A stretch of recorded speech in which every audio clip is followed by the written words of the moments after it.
Olá, quinto ano! Vamos lá, sejam bem-vindos à nossa aula de Geografia na página 159 e nós vamos estudar um pouquinho neste capítulo, quinto ano, quais foram as mudanças que o dinheiro, que a riqueza do café provocou na região sudeste, né? A professora até grifou aqui que a exportação do café ela possibilitou diversas transformações na paisagem e na economia da região sudeste. E é isso que nós iremos estudar.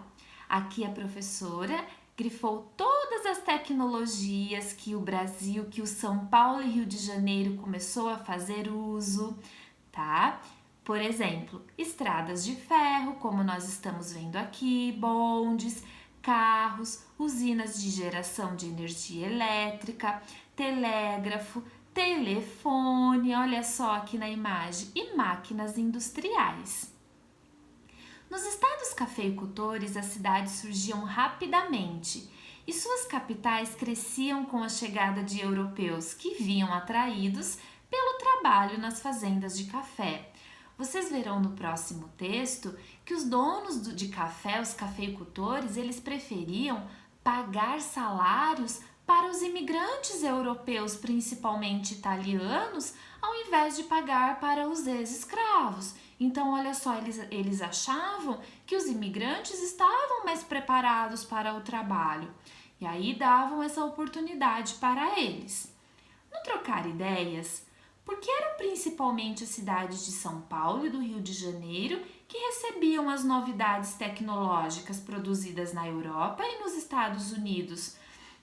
Será que naquela época elas não eram as mais ricas, quinto ano?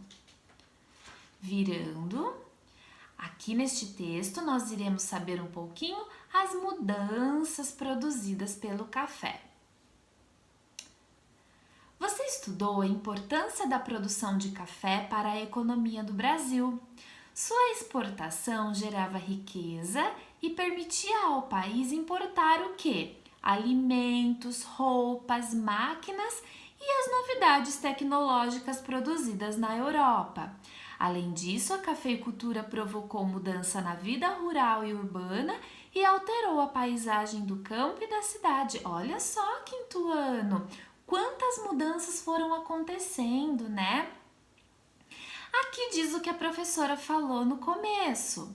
O café era produzido em grandes fazendas que usavam mão de obra escravizadas, mas com a proibição do trabalho do tráfico de escravos em 1850 e com a abolição da escravidão, os fazendeiros começaram a empregar trabalhadores livres que recebiam salários.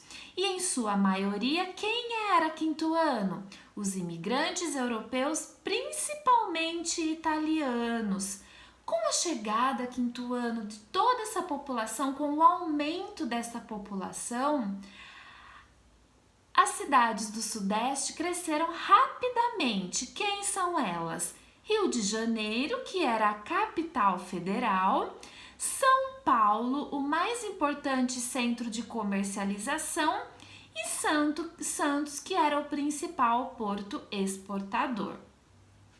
Então, quinto ano, com essa chegada, de muitas populações, tudo foi aumentando. E aí o que houve? A necessidade de consumir produtos, quinto ano. As pessoas necessitavam de produtos. E aí o mercado consumidor foi aumentando. Em São Paulo e no Rio de Janeiro estava não só o dinheiro, mas também tudo que as indústrias precisavam. O mercado consumidor, a mão de obra brasileira e imigrante, energia elétrica e São Paulo. Assim, essas duas capitais reuniram no final do século XIX e início do século XX as condições para iniciar o processo de industrializações.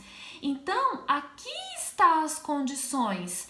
Lá em São Paulo e Rio de Janeiro tinha o quê? Mercado consumidor, toda aquela população, energia elétrica e transporte. Vamos para as atividades? Número 1. As cidades de São Paulo e Rio de Janeiro reuniam no final do século XIX e início do século XX as condições que possibilitaram a industrialização.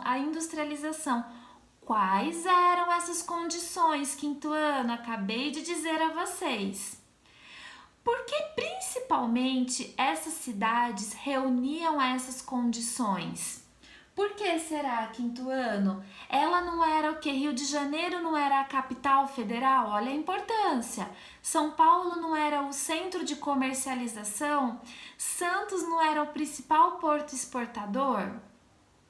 Olha só então, porque principalmente elas reuniam essas condições, não eram as mais ricas.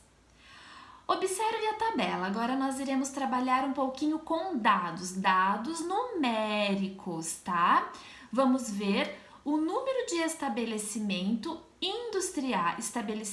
industriais e de operários no Brasil. Então, em 1849, turminha, tinha 35 somente estabelecimentos industriais e 2.929 operários. Já na época da monarquia, em 1850 a 1889, tinham 601 indústrias com 51.243 operários. E aqui na República, 1890 a 1920, tinham 12.961 indústrias com 242.430 operários. Letra A. Analisando essa tabela, turminha, qual foi o período em que mais se instalaram indústrias no Brasil? E por que isso ocorreu? Será que nesta época aqui, quinto ano, não é que tinha mais habitantes, eles necessitavam de produtos? Né? Aí tinha que ter mais indústrias. B. Quem eram os operários que trabalhavam nas indústrias? Por quê? Quem era, quinto ano? Voltem no texto. Quem eram? Terminando a B da número 2, vocês vão para o em casa. Exercício 1. Tá pedindo para você reler o tópico, tá? Então, você tem que voltar nas mudanças produzidas pelo café e reler. Letra A. Liste 3 mudanças provocadas pelo café no Brasil no final do século XIX e início do século XX. Que mudanças que houveram, quinto ano? Entre 1820 e 1930, o café era produzido em que tipo de propriedade? Grandes propriedades ou pequenas propriedades? Letra C. Por que os fazendeiros passaram a substituir o trabalho escravo pelo trabalho assalariado? Tinha um motivo, né, quinto ano? Letra D. Quem eram os trabalhadores livres assalariados das fazendas de café? Tá dizendo lá no textinho quem eram esses trabalhadores. Letra E. Sublinhe no texto de abertura, lá no início da página 159, as novas tecnologias que chegaram ao Brasil. Então, se você não sublinhou aquelas tecnologias, aproveitem a letrinha E para sublinhar, tá? E na letra F você vai perguntar a um adulto, tá bom? Algum adulto que estiver aí na sua casa.